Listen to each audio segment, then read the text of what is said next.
11 जनवरी 1966 Soviet union के Tashkent में रात के 1 बज रहे थे। सोवियत यूनियन द्वारा अलॉट कराए गए विला में भारत के प्रधानमंत्री लाल बहादुर शास्त्री गहरी नींद में थे। कुछ घंटे पहले ही उन्होंने पाकिस्तान के राष्ट्रपति अयूब खान के साथ एक ऐतिहासिक शांति समझौते पर हस्ताक्षर किए थे, जिसने 1965 के भारत पाक युद्ध को ऑफिशियली एंड कर दिया था।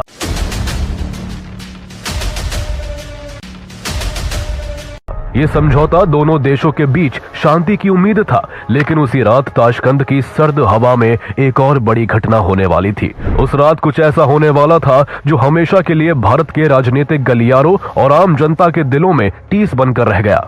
रात के करीब 1:20 पर उस विला के अंदर अचानक हंगामा मच गया। डॉक्टर, नर्से और सुरक्षा कर्मी सब आनन फानन में लाल बहादुर शास्त्री के कमरे की तरफ दौड़ पड़े। कुछ ही पल बाद हर कोई लाल बहादुर शास्त्री के कमरे में उनको घेरे खड़ा था। शास्त्री जी को सांस लेने में बहुत दिक्कत हो रही थी और उन्हें बहुत तेज खांसी उठ रही थी। शास्त्री जी के पर्सनल डॉक्टर RN चुग और सोवियत डॉक्टर्स ने उन्हें बचाने की पूरी कोशिश की, लेकिन 11 जनवरी 1966 की रात 1:32 पर भारत के दूसरे प्रधानमंत्री लाल बहादुर शास्त्री को मृत घोषित कर दिया गया। ये खबर भारत पहुंची तो पूरे देश में शोक की लहर दौड़ गई। लोग सदमे में थे। लाल बहादुर शास्त्री एक ऐसे नेता थे जो अपनी सादगी, ईमानदारी और निडर व्यक्तित्व के लिए जाने जाते थे। उनकी सडन डेथ ने हर किसी को हैरान कर दिया था। शास्त्री जी की मौत का कारण दिल का दौरा बताया गया था, लेकिन बात इतनी सीधी नहीं थी। उनकी डेड बॉडी पर नीले निशान, उनकी गर्दन के पीछे से रिसता हुआ खून, उनकी बॉडी का सिर्फ 12 घंटे में असामान्य तरीके से फूल जाना, ये सब कुछ ऐसा था जो उनकी डेथ को नेचुरल नहीं बल्कि सस्पिशियस बनाता था। लेकिन हैरानी की बात यह है कि एक सिटिंग प्राइम मिनिस्टर की बॉडी का पोस्टमार्टम तक नहीं करवाया गया और यहीं से कॉन्स्पिरेसी थ्योरीज का तूफान शुरू हो गया। कभी कहा गया कि शास्त्री जी की हत्या में इंडियन पॉलिटिकल सिस्टम के कुछ बड़े नाम शामिल थे। कभी शक अमेरिकी एजेंसी CIA पर गया और कभी रशियन इंटेलिजेंस एजेंसी KGB की तरफ उंगलियां उठी। तो क्या वाकई में शास्त्री जी की मौत सिर्फ एक हार्ट अटैक से हुई थी, या फिर ताशकंद की उस सर्द रात में इंडिया के एक सच्चे लीडर की मौत किसी गहरी साजिश का हिस्सा थी? आइए जानते हैं इंडिया के दूसरे प्रधानमंत्री रहे लाल बहादुर शास्त्री की मौत की अनसुलझी कहानी। Shastri was India's second prime minister, the man who led India to victory in the 1965 war against Pakistan. Lal Bahadur Shastri की सोवियत संघ के ताशकंद शहर में रहस्यमय परिस्थितियों में मृत्यु हो गई। मुझे बताया गया कि जब शास्त्री जी की बॉडी लाई गई यहाँ पे, तो परिवार के लोगों को शरीर के पास में नहीं आने दिया जा रहा था। Crowley admits the CIA's role in Shastri and Baba's death.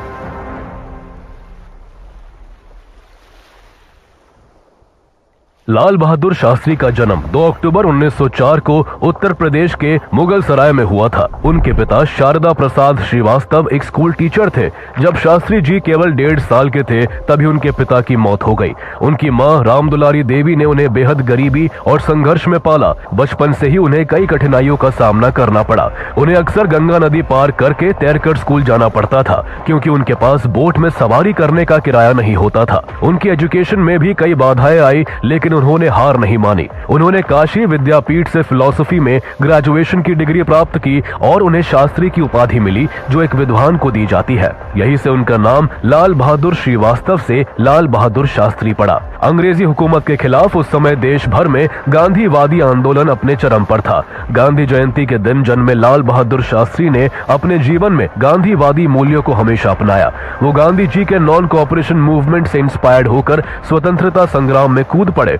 उनको कई बार जेल जाना पड़ा। जेल में भी उन्होंने कई बुक्स को स्टडी किया और मल्टीपल सब्जेक्ट्स एंड आइडियोलॉजीज पर अपनी समझ विकसित की। आजादी के बाद शास्त्री जी ने कांग्रेस पार्टी के भीतर महत्वपूर्ण भूमिकाएं निभाई। 1946 में उन्हें उत्तर प्रदेश का पार्लियामेंट्री सेक्रेटरी, 1951 में ऑल इंडिया कांग्रेस कमेटी का महासचिव और 1952 में रेलवे मिनिस्टर बनाया गया। जब लाल बहादुर शास्त्री रेल मंत्री बने तब उन्होंने अपनी मां को ये नहीं बताया था कि वो रेल मंत्री है। उन्होंने अपनी मां से कहा था कि वो रेलवे में नौकरी करते हैं। 22 नवंबर 1956 को तमिलनाडु के अरियलूर में एक बड़ा ट्रेन एक्सीडेंट हुआ था, जिसमें 150 से ज्यादा लोगों की जान चली गई। इस घटना से शास्त्री जी बेहद आहत हुए और उन्होंने दुर्घटना की नैतिक जिम्मेदारी लेते हुए रेलवे मिनिस्टर के पद से इस्तीफा दे दिया। उनका ये कदम उनकी ईमानदारी और हाई मोरल वैल्यूज का एक एग्जाम्पल था। रेलवे मिनिस्टर के बाद लाल बहादुर शास्त्री ने home minister, minister of commerce and industry और मिनिस्टर विदाउट पोर्टफोलियो जैसे पदों पर रहकर काम किया।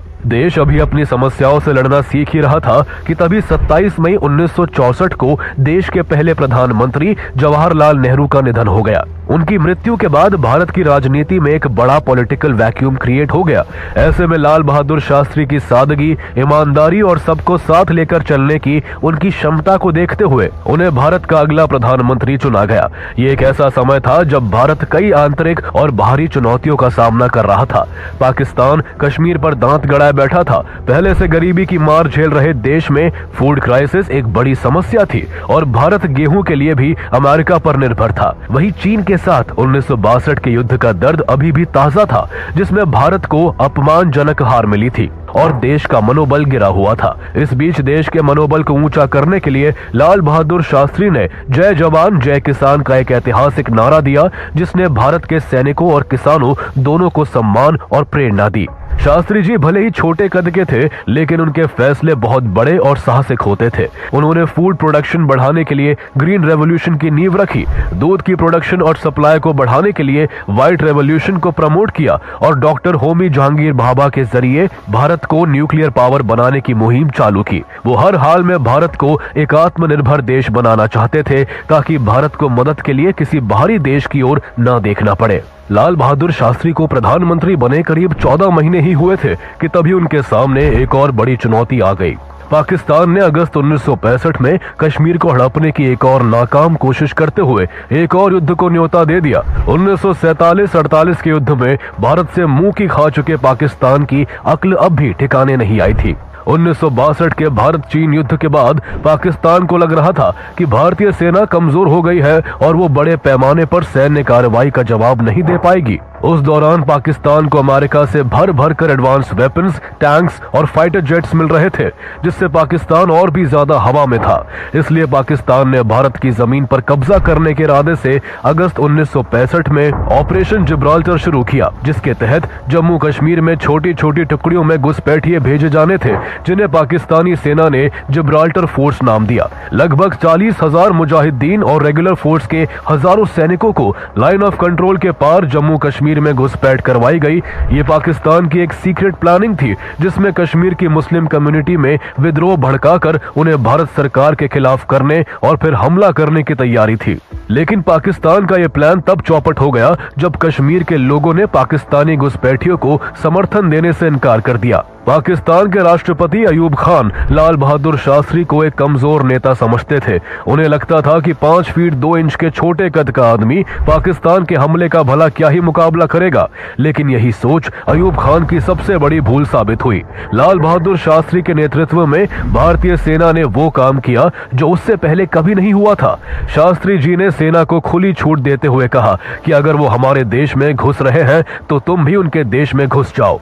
उन्होंने सेना को अंतर्राष्ट्रीय सीमा पार कर लाहौर तक आगे बढ़ने का आदेश दे दिया। ये एक ऐसा बड़ा फैसला था जिसने दुनिया को चौंका दिया। कई देशों ने भारत के इस कदम की आलोचना भी की, लेकिन शास्त्री जी अपने फैसले पर अटल रहे।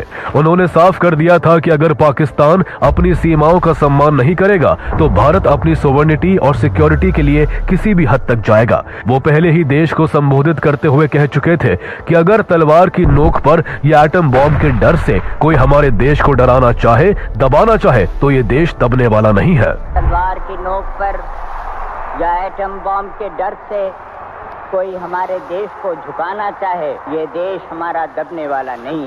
अपने प्रधानमंत्री की तरफ से फ्री हैंड मिलने के बाद भारतीय सेना ने भारी चुनौतियों के बावजूद इतनी बहादुरी से लड़ाई लड़ी कि जो पाकिस्तान कश्मीर लेने आया था उसकी लाहौर गंवाने तक की नौबत आ गई। भारतीय सेना ने लाहौर के पास मौजूद बरकी की पोस्ट पर भारतीय तिरंगा लहरा दिया, जिससे पाकिस्तान के होश उड़ गए। भारत को इस वॉर में अपर हैंड जरूर था, लेकिन कोई निर्णायक जीत भारत को नहीं मिल पा रही थी और लड़ाई लगातार खिंचती जा रही थी। जहां पाकिस्तान भारत की जवाबी कार्रवाई से हैरान था और युद्ध विराम चाहता था, तो वहीं भारत इस युद्ध को लंबा खींचने के बजाय अपनी तरक्की पर ध्यान देना चाहता था। ऐसे में यूनाइटेड नेशंस के इंटरफेरेंस से सीज फायर की घोषणा हुई और भारत पाकिस्तान के बीच युद्ध शुरू होने के 17 दिन बाद रुक गया। ये कोल्ड वॉर का समय था, जब अमेरिका और सोवियत यूनियन में खुद को दुनिया का सबसे सुपीरियर देश साबित करने की होड़ मची हुई थी। सोवियत यूनियन भी दुनिया में शांति ला सकता है, ये साबित करने के लिए सोवियत ने भारत और पाकिस्तान के बीच शांति समझौता कराने की पेशकश की। दोनों देश सोवियत के इस मीडिएशन के लिए तैयार हो गए। इस बातचीत के लिए उज्बेकिस्तान के ताशकंद को चुना गया, जो उस समय यूएसएसआर का एक महत्वपूर्ण शहर था। उस जगह को इसलिए भी चुना गया था क्योंकि ये दोनों देशों से ज्योग्राफिकली दूर था, जिससे न्यूट्रलिटी बनी रहती। युद्ध 23 सितंबर 1965 को रुका था, जिसके लगभग 3 महीने बाद 3 जनवरी 1966 के आसपास प्रधानमंत्री लाल बहादुर शास्त्री ताशकंद के लिए रवाना होते हैं। उनके साथ एक छोटा प्रतिनिधि मंडल था, जिसमें उनके निजी doctor RN Chugh, personal assistant MMN Sharma, personal secretary Jagannath Sahay, विदेश मंत्रालय के संयुक्त सचिव LK Jha, media advisor Kuldip Nayar और सुरक्षा अधिकारी R कपूर शामिल थे। ताशकंद में उन्हें सोवियत सरकार द्वारा लौट कराए गए विला में ठहराया गया। ये विला सोवियत संघ के स्टैंडर्ड्स के अकॉर्डिंग था, लेकिन बहुत शानदार या अत्याधुनिक नहीं था। ताशकंद में दोनों देशों के प्रतिनिधि जब बातचीत के लिए टेबल पर एक साथ बैठे तो बातचीत इतनी आसान नहीं रही। पाकिस्तान के राष्ट्रपति अयूब खान अपनी मांगों पर अड़े हुए थे। वो चाहते थे कि कश्मीर समस्या का स्थायी समाधान निकाला जाए, जबकि भारत का रुख था कि कश्मीर भारत का अभिन्न अंग है और इस पर कोई समझौता नहीं होगा। सोवियत प्रीमियर एलेक्सी कोसिगिन ने दोनों पक्षों के बीच मीडिएशन में इम्पोर्टेंट रोल निभाया। उन्होंने दोनों नेताओं के बीच कई बैठकें आयोजित कराई, लेकिन कई बार ऐसा लगा कि ये पीस टॉक्स किसी कंक्लूजन पर नहीं पहुंच पाएगी।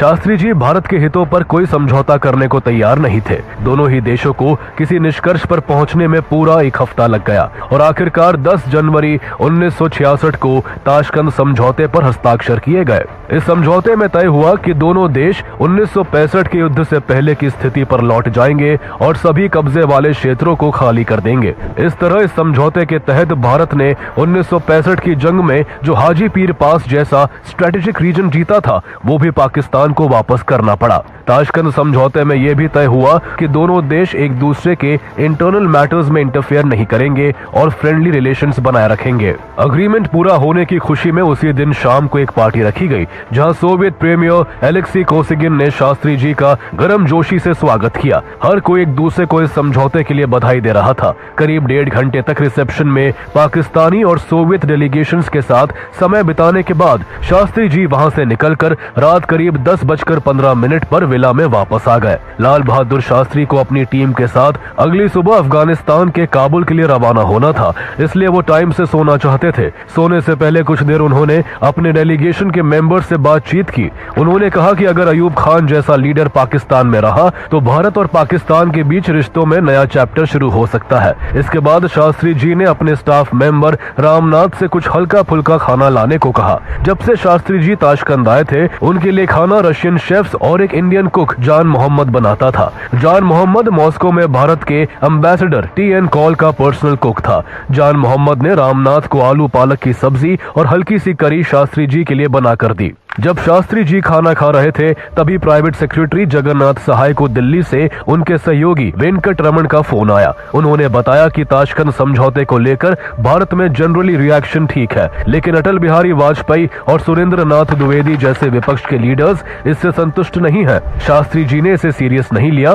क्योंकि ऑपोजिशन का इस तरह का रिएक्शन उन्हें सामान्य लगा। लेकिन जब उन्होंने अपनी बेटी से फोन पर बात की तो उन्हें थोड़ा झटका लगा। उनकी बेटी ने साफ कहा कि उन्हें ताशकंद समझौता पसंद नहीं आया। यही नहीं, उनकी पत्नी ललिता शास्त्री भी इस बात से नाराज थी कि भारत को इस समझौते के तहत हाजी पीर पास पाकिस्तान को लौटाना पड़ेगा। इस फीडबैक ने शास्त्री जी को अंदर से झकझोर दिया। वो बेचैन हो गए और अपने कमरे में टहलने लगे। उनकी ये पुरानी आदत थी, जब भी वो कुछ गहराई से सोचते तो चुपचाप टहलने लगते थे। इसी दौरान डॉक्यूमेंट्री फिल्म मेकर प्रेम वैद्य, जो ताशकंद पीस टॉक्स में शास्त्री जी के डेलीगेशन का हिस्सा थे, वो शास्त्री जी की कुछ फोटोज लेना चाहते थे, लेकिन उन्हें उस समय अंदर जाने की इजाजत नहीं दी गई। इसलिए उन्होंने बाहर खिड़की से ही शास्त्री जी का एक शॉर्ट वीडियो रिकॉर्ड किया। किसी को क्या पता था कि ये वीडियो शास्त्री जी की जिंदगी का आखिरी वीडियो साबित होगा। कुछ देर बाद शास्त्री जी सोने चले गए। उनको सोने से पहले दूध पीने की आदत थी, इसलिए उन्हें दूध दिया गया। इस समय तक विला का माहौल शांत था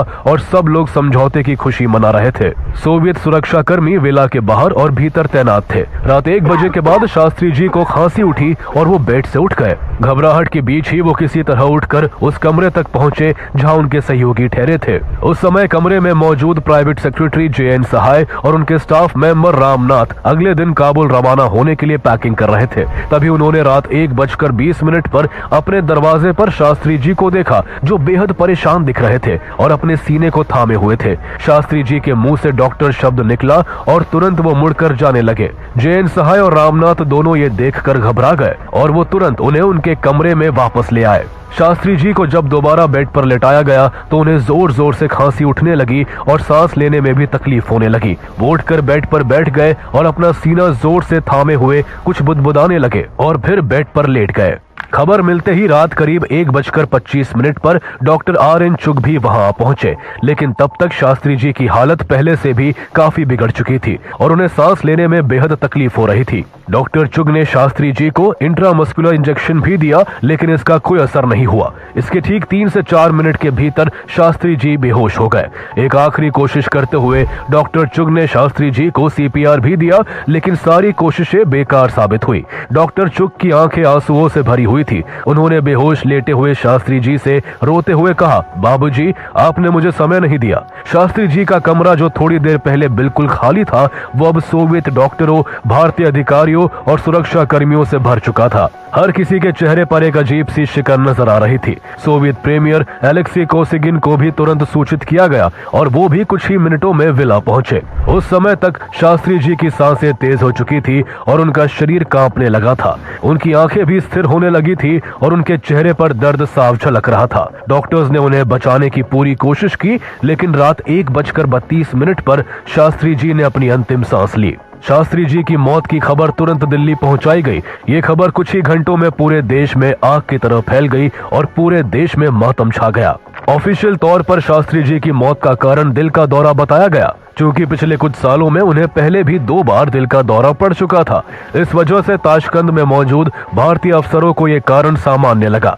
लेकिन एक प्राइम मिनिस्टर की एक बड़े इंटरनेशनल समझौते पर साइन करने के कुछ ही घंटों बाद विदेशी धरती पर अचानक मौत हो जाना, ये बात अपने आप में एक बड़ा सवाल था। लेकिन इसके बावजूद उनकी मौत के कारण को कंफर्म करने के लिए उनका पोस्टमार्टम ना तो सोवियत यूनियन और ना ही भारत में हुआ। और जब शास्त्री जी की बॉडी को भारत लाया गया तो ऐसा कुछ देखने को मिला जिसने उनकी मौत के रहस्य को इतना गहरा दिया जो आज तक नहीं सुलझ सका। जब शास्त्री जी का शव भारत लाया गया तो उनकी पत्नी ललिता शास्त्री, उनके बेटे अनिल शास्त्री और सुनील शास्त्री ने देखा कि शास्त्री जी का शव नीला पड़ चुका था।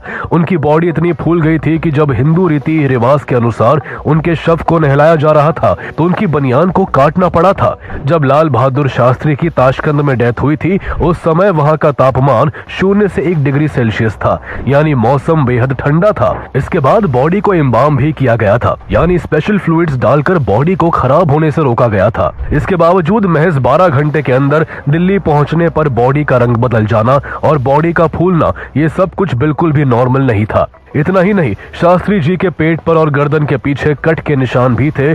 उनकी गर्दन पर जो कट था वहां से खून बह रहा था। चादरें, तकिए और कपड़े सब खून से सने हुए थे। उनकी टोपी तक खून से सनी हुई थी, जिसे आज भी उनके परिवार ने संभाल कर रखा है।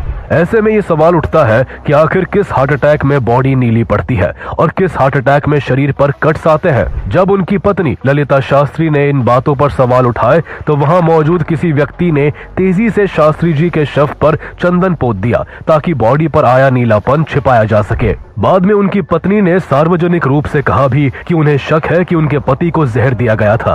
उनका ये शक इसलिए भी पुख्ता होता है क्योंकि इतनी संदिग्ध परिस्थितियों में हुई मौत के बावजूद भारत सरकार ने शास्त्री जी का पोस्टमार्टम नहीं कराया था। ऐसा माना जाता है कि सोवियत सरकार ने शास्त्री जी की बॉडी का पोस्टमार्टम कराने की पेशकश की थी, लेकिन भारतीय अधिकारियों ने पोस्टमार्टम कराने से मना कर दिया था। लेखक अनुज धर और मल्टीपल सोर्सेज के अनुसार तत्कालीन भारतीय राजदूत TN कौल ने पोस्टमार्टम कराने से मना कर दिया था, जिनके कुक जान मोहम्मद ने शास्त्री जी के लिए उनका आखिरी खाना तैयार किया था। कुछ रिपोर्टों में यह भी कहा गया है कि तत्कालीन रक्षा मंत्री YB चौहान ने भी यह तर्क देते हुए पोस्टमार्टम से इनकार कर दिया था कि इससे अंतर्राष्ट्रीय संबंधों पर बुरा असर पड़ सकता है। शास्त्री जी की पत्नी ललिता शास्त्री ने उनकी डेथ को अननेचुरल बताते हुए हाई लेवल इन्वेस्टिगेशन की मांग की, लेकिन सरकार की ओर से कोई कार्रवाई नहीं हुई। 4 अक्टूबर 1970 को फेमस वीकली मैगजीन धर्मयुग को दिए एक इंटरव्यू में ललिता शास्त्री ने कई अहम बातें सामने रखी। उन्होंने बताया कि जब शास्त्री जी बेहोश हो रहे थे तब वो बार बार उस थर्मस फ्लास्क की तरफ इशारा कर रहे थे जिससे उन्हें पानी दिया गया था। शुरुआत में वहां मौजूद डॉक्टर चुक को लगा कि शायद उन्हें प्यास लगी है, लेकिन जब पानी दिया गया तो उन्होंने उसे नहीं पिया। ललिता शास्त्री ने इसी पर संदेह उठाया कि क्या शास्त्री जी को एहसास हो गया था कि उस फ्लास्क में कुछ गड़बड़ है और वो यही बात इशारे से बताना चाह रहे थे। सबसे अहम बात यह थी कि उस थर्मस फ्लास्क को शास्त्री जी अपने साथ लेकर चलते थे, लेकिन उनकी मृत्यु के बाद उस बोतल को वापस भारत नहीं लाया गया और न ही वो बोतल फिर कभी कहीं मिल सकी। शास्त्री जी की पर्सनल डायरी को भी उनके निधन के बाद गायब कर दिया गया।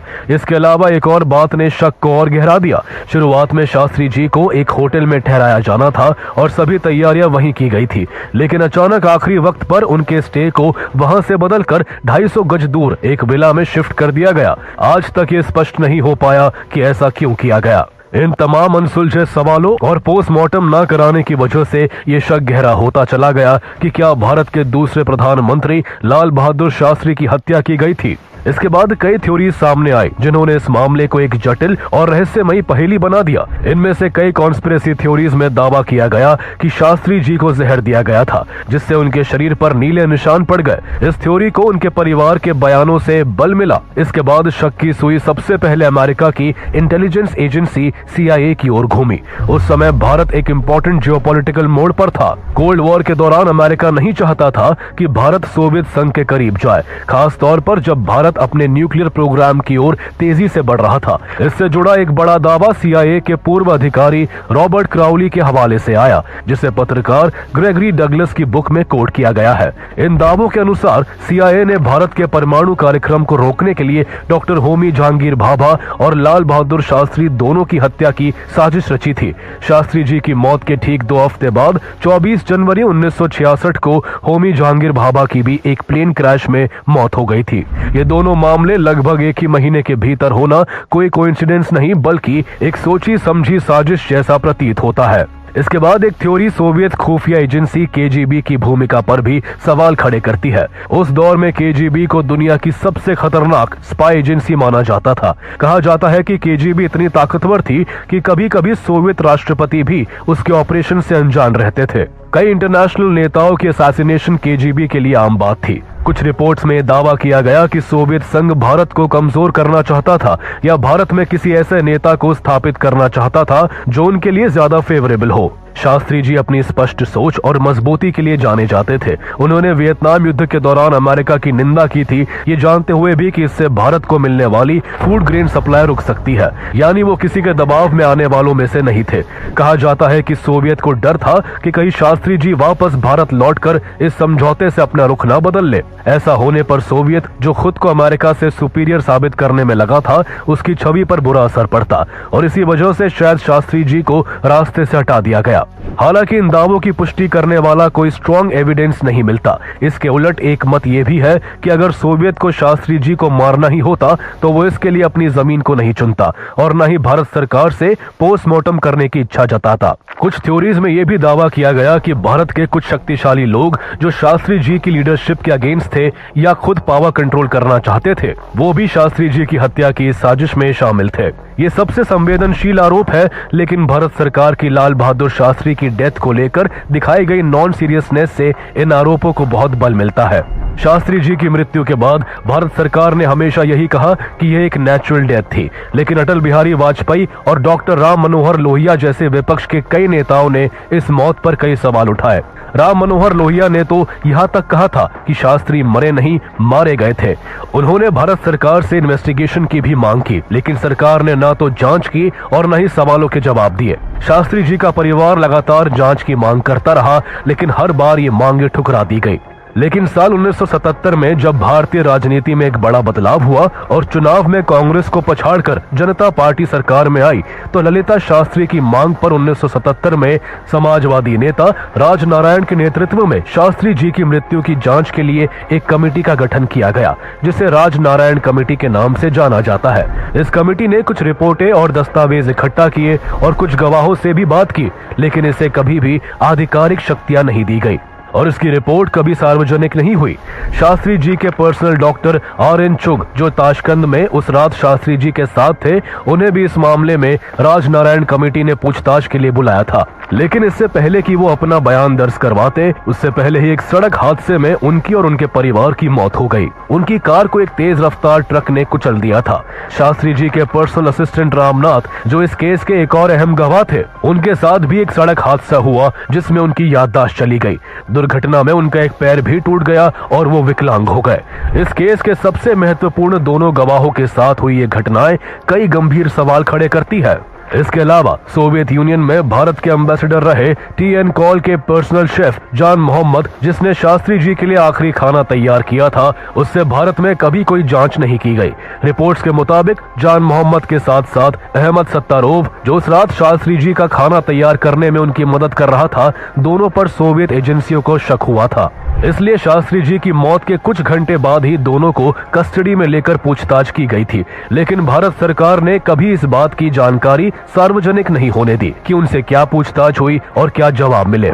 इतना ही नहीं, कुछ समय बाद जान मोहम्मद को भारत में राष्ट्रपति भवन में नौकरी भी दे दी गई और सोवियत यूनियन में भारत के एम्बेसडर रहे TN कॉल का भी प्रमोशन कर दिया गया। जर्नलिस्ट कुलदीप नैयर, जो ताशकंद में उस समय शास्त्री जी के मीडिया एडवाइजर के तौर पर मौजूद थे, उन्होंने भी इस मौत को नेचुरल नहीं माना। लेकिन उस समय फॉरेन सेक्रेटरी बन चुके TN कॉल बार बार उन पर दबाव बनाते रहे कि सरकार ने जो बयान दिया है वही आखिरी है और उसी पर टिके रहना है। शास्त्री जी की मौत को लेकर सवाल उठाने वाले एक और चर्चित नाम थे दया भाई पटेल। ये कोई और नहीं बल्कि भारत के पहले गृह मंत्री सरदार वल्लभ भाई पटेल के बेटे थे। उन्होंने इस पर एक किताब लिखी थी, वॉज शास्त्री मर्डर्ड, लेकिन ये किताब भारत में बैन कर दी गई और आज भी इसे ढूंढना मुश्किल है। साल 2009 में लेखक अनुज धर ने इस केस से जुड़े दस्तावेजों को लेकर RTI लगाई थी। जवाब में प्राइम मिनिस्टर्स ऑफिस ने कहा कि शास्त्री जी की मौत से जुड़ा सिर्फ एक ही दस्तावेज मौजूद है और उसे क्लासिफाइड रखा गया है, क्योंकि उसका खुलासा भारत के फॉरेन रिलेशंस को नुकसान पहुंचा सकता है।